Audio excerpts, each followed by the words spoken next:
আমরা একটা স্যাম্পল নিয়ে আসছি, আমরা জানি না এটা ফ্রেশ কিনা, আমরা টেস্টের মাধ্যমে ডিফাইন করব যে আসলে এটা ফ্রেশ কিনা। ওকে, তো আমরা এখানে অ্যাকর্ডিং টু দ্য প্রসিডিউর আমরা কত ml স্যাম্পল নেব? 10 ml স্যাম্পল। আমরা 5 ml নিলেও হয়তো রেজাল্ট আসবে। ওকে, কারণ এটা ফিক্স ভ্যালু না, যতটুকু স্যাম্পল নেবেন ক্যালকুলেশনের সময় ততটুকুই লিখতে হবে। ওকে, সো আমরা এখানে 10 ml স্যাম্পল নেব। সো 10 ml এটা নেওয়ার সময় আপনাকে কি করতে হবে? এটাও আই কন্টাক্ট বরাবর নিতে হবে। ওকে, দেখেন যে আমরা এটা একটু কাট করে এখানে জাস্ট কি করব? হ্যাঁ, পুশ দেব। তাহলে এখানে যেগুলো লাস্ট যেগুলো স্যাম্পল ছিল এগুলো আমাদের কি হবে?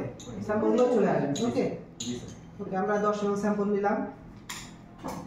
দেন আমাদের কাজ কি? 1 ml হ্যাঁ, কি দিনের উপর এখানে আমরা ফেনোক্সিল। ওকে, আমরা 1 ml ফেনোক্সিল ইন্টিগ্রেট করব।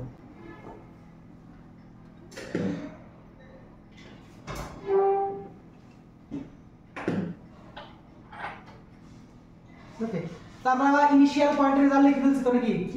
ইনিশিয়াল ভ্যালুটা আমরা 0.5 লিখে ফেলছি। এখন আমরা টাইট্রেশন শুরু করব। ওকে, তার কারণ কালার চেঞ্জ হচ্ছে কিন্তু স্টেবল আসতেছে না।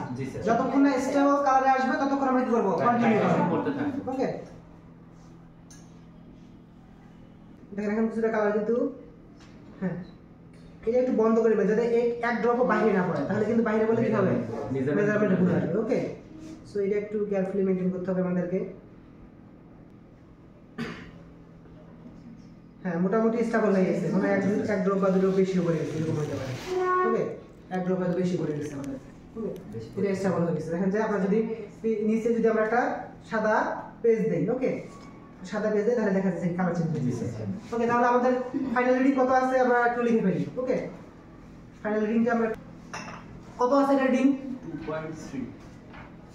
2 পয়েন্ট। আমরা একটু নিচে নামাই নেই এটাকে, তাহলে আমাদের দেখতে সুবিধা হবে। 2.3 ওকে, সো এখন ক্যালকুলেশন করেন। ক্যালকুলেশন করে দেখেন যে রেজাল্ট কত আসে। ওকে, ডিভাইড 1.8 হ্যাঁ 1.8। এখন শুধুতে বসাই দেন, এখানে শুধুটা লিখে ফেলা নিচে। হ্যাঁ 9 ডি হ্যাঁ হ্যাঁ divide by D. Okay, so একদম ক্যালকুলেটর চাপেন।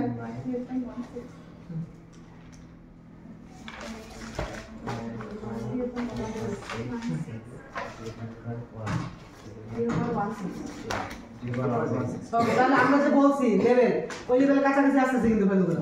তার মানে আর 1-2 ড্রপ যদি আমরা কম নিতাম তাহলে আমাদের এক্স্যাক্টলি রেজাল্ট। তাহলে আমাদের মিল্ক ইজ ফ্রেশ অর কি ফ্রেশ স্যাম্পল কিন্তু এটা তাহলে কোনো কার্বন স্যাম্পল বা অ্যাসিড লেভেল ঠিক আছে। ওকে।